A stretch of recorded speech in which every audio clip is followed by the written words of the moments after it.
I feel that parents who have a child with a disability, we didn't ask for it, we didn't beg for it, we didn't borrow it, we were just given it, and it's enough managing and juggling all the things that we have to deal with.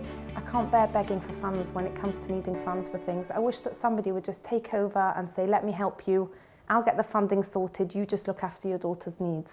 That's what I would love. The services were never there on offer. You really have to search and pursue and, ask for help before you can get through to the services that you need. You're just going to have to toughen up and open your mouth and say how you feel. I was there too. I couldn't even speak English properly, but with my broken English, I had to scream and shout, and in the end, I got what I'm entitled to. I think that the emotional pressures are so massive. If the mother is just given the support that she's asking for, if a mother says, I need 2 hours when my children come home from school to give them the attention and someone else look after the special child, when it's a child that's being tube fed on oxygen really poorly, I think social services have to listen to that and hear that and not just turn around to her and say, well, every baby needs caring for. They have to understand if a mother's begging and need this help, don't turn her away. Si c'est possible, si nous pouvons avoir beaucoup d'heures, comme ça nous pouvons avoir du repos. Parce qu'on ne peut pas se reposer avec lui. On est toujours en mouvement, il est là, donc toujours.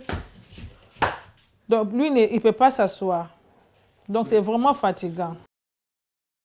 People from the black and minority ethnic group are normally isolated because culturally, people don't understand the meaning of disability. It's like a taboo.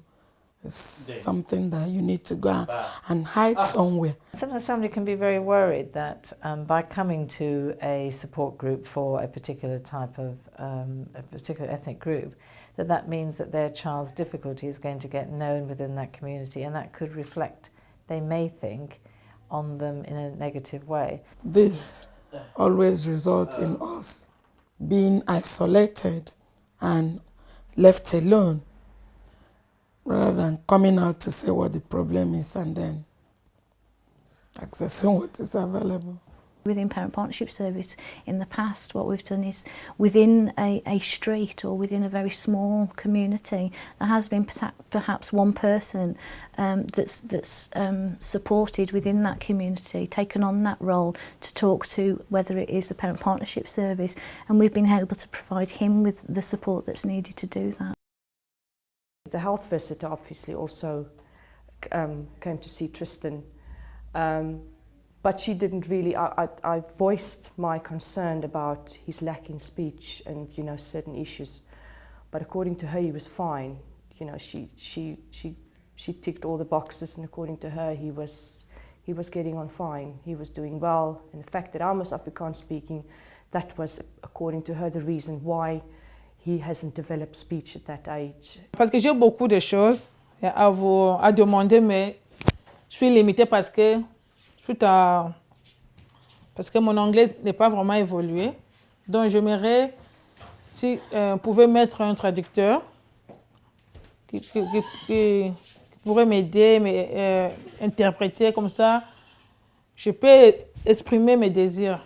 The first time I saw the forms that I need to fill that was sent to me, I just looked at it and threw it to one side because I said to myself, how will I go through this? I mean, I don't even understand some of the questions. We've always looked at the production of our leaflets and information and making them available within different formats and within different languages.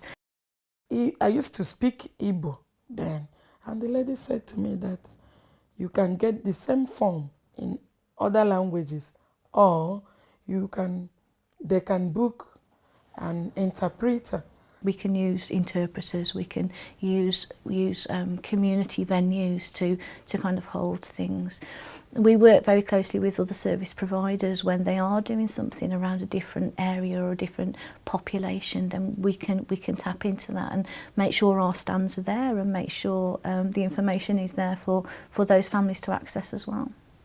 The reason why I would go, say, to Satma Bika Khalim or one of our local groups is because they understand my need for help. They understand what I'm saying and why I'm saying it, and they will help me instantly, to be honest.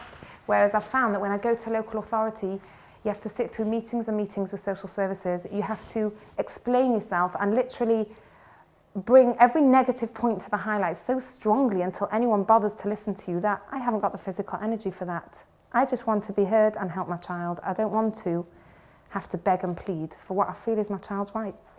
It's a bit of a double-edged sword, because my observation in the Orthodox Jewish community is they have an enormously well self-sustained infrastructure to support their own, welfare needs. They have their own welfare state, if you like. We don't go on a university course and have training, right, you're going to give birth to a special needs child now, this is who you have to contact when you want your voice heard, this is who you have to contact when you need help. We are left to manage. If I'm lucky enough to pick up a leaflet somewhere and find that help, I'm really lucky. We have a local little Jewish newspaper comes out. Anyone who wants to help could let us know that they're there, but we don't know who we should contact when we need help. We don't know who can shout for us. We're left alone. You go to your social worker and you say, I didn't know that I'm entitled to rest, due to 3 hours a week respite. And then she would say to me, yes, actually you are. And then, you apply for it and you get it. And then and then you find out, then you hear about, for example, direct payments. And then you go back to your social worker, and I would say to my social worker, hang on a minute, I didn't know about direct payments. And then they would say to me, yes, there are direct payments. And, you get to a point where you realize, actually, there's all these, all these different forms of support that I could get from day one, that it's taken me about 2, 3, 4 years to get all of that. I mean, I feel for the first time, 8 years down the line, I feel that I'm now getting the support that I'm entitled to. We put leaflets through people's doors, which we do both as counsellors and as campaigners. We write letters to people. There are posters, I think, all over every ward saying, these are your counsellors. It's taken me a lot of arguments, it's taken me a lot of shouting, it's taken me a lot of writing letters to get what I'm entitled to. Making sure that you're not putting any barriers up between you and the work that you're trying to do, because you haven't taken account of how families work, or a culture works, or a belief system works. The best thing for them to do is involving parents as much as they can in decision making during some of their meetings, because some parents, of which I am one of them, have really tried to get this message across to them. Being open to being challenged. I think if there was one tip I'd say, it's that you have to go out there and ask the question, how could we do it better?